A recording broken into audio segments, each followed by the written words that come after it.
बयबो मिथियो दिनैनि माने तारिखाव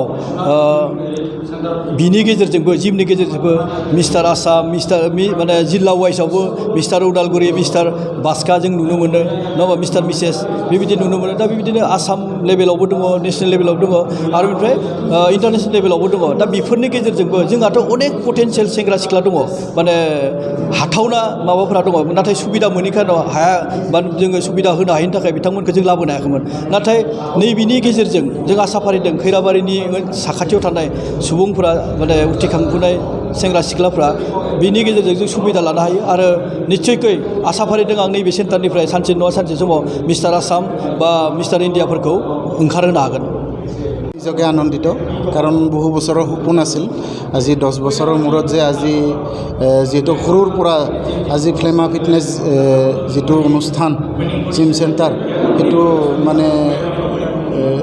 ডাঙৰকৈ বুলি ক'ব পাৰি মানে সকলোৱে মানে আহি ইয়াতে জিম কৰিব পৰাৰ যেটো সুবিধা হেতু মানে হল আৰু লেডিসও পাৰিব জেন্টসও পাৰিব এটো আহ্বান কৰোঁ সকলোৱে লৰাই হওক ছোৱালী হওক যেহেতু আমাৰ অনুষ্ঠানটোত আহি শৰীৰ চৰ্চাটো কৰক